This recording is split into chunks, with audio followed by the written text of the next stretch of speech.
Okay, so the job for today is, I haven't got much time, so I just want to get this side bit next to the door done. But I just thought while I was doing that I should show you how I get the insulation behind the upright beams. If you haven't seen how I put the frame and everything in before, I'd recommend going back to see one of my older videos because it shows it in a bit more detail. For those who've seen, there's a little gap behind, and what you do with this, if you go back to the insulation videos, I'll show you where you get these little thin bits of insulation from.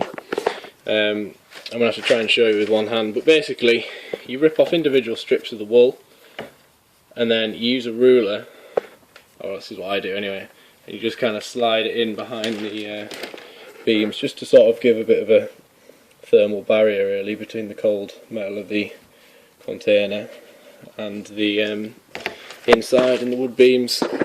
So that's what I'm trying to do now. I'm just sort of doing this bit. I've got this bit done. I've put the bottom one in. I always put the bottom one in first because it gives you somewhere to tuck the bottom of the wool so you can then pull it up, see how much you need and chop it where you need it.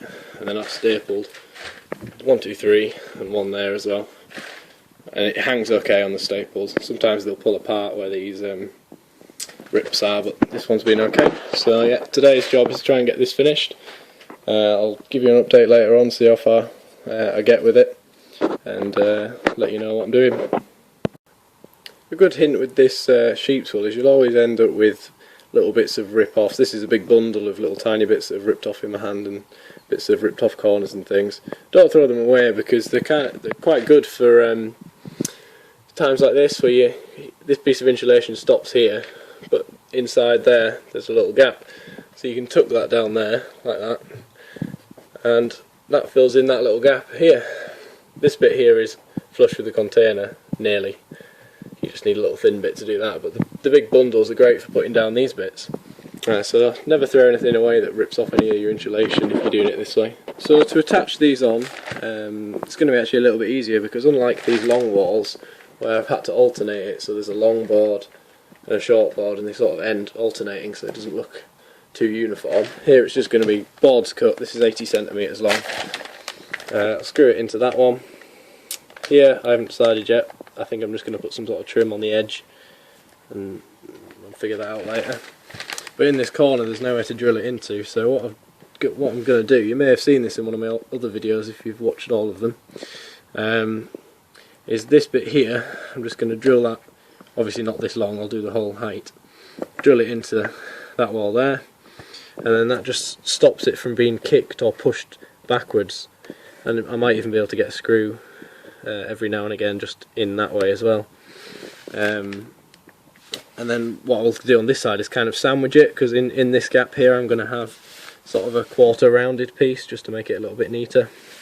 So I think that should be fine. That's what I'm going to do in the corner.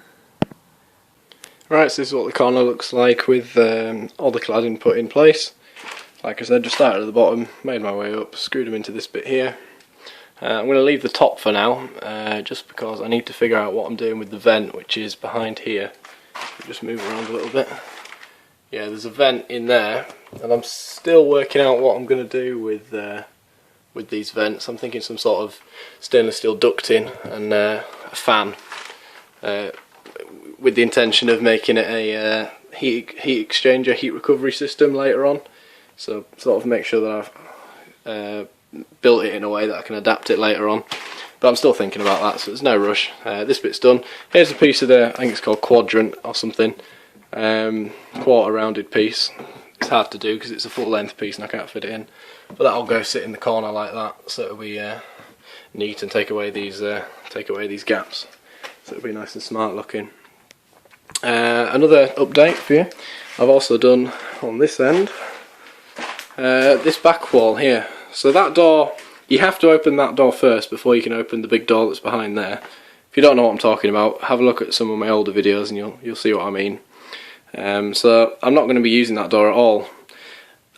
Again, if you have a look at my older videos, you'll see I've welded a bolt on the inside of the door here, so with the intention of being able to open the door from the inside and lock it from the inside, so that I've got two ways in and out. So I've got a door at that end and a door at this end. I suppose it's kind of a fire exit kind of thing. It's good to have more than one way in and out for some sort of emergency like that, you never know. But now I just need to kind of decide what I'm doing with this side, which I haven't done yet, because I'd quite like to have the full width of that door available to bring in, you know, a sofa or something. I might find something on FreeCycle that's, you know, big but free, so I might want to bring it in. So I'd quite like all that available. What I was going to do is, because what I've done with this wall, there's a pole here, there's one in the middle, and there's obviously the corner one. Just put one in the middle and have this bit that opens, but then I lose all this width. So I'm sort of still trying to decide what to do. I'm thinking maybe if I can make up some sort of, put the post in the middle, don't drill it into the floor or anything, and then have the Dorset kind of concertinas, folds in the middle and folds against that wall or something. Then I just think it might be too heavy and clumsy, but yeah, still need to figure it out. Anyway, I need to weld the other bolt in the top yet. That's another job to be done. But yeah, looks quite good. Got the insulation in behind there as well, and I mean, there's that bit there that's not insulated, and that tiny sliver next to the door, and that bit there.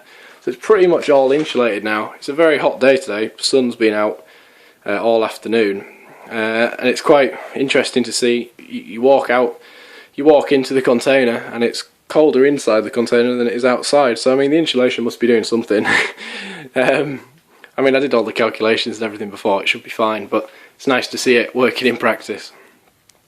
So that's all for now. If you subscribe to my videos, you'll see the new ones as they come out, if you're interested in seeing new stuff.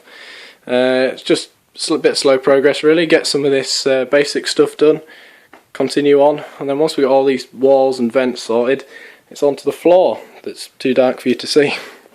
Which I haven't even really thought about yet too much, but it'll be a good adventure all the same. Thank you very much for watching, and please like the video if you did indeed like it.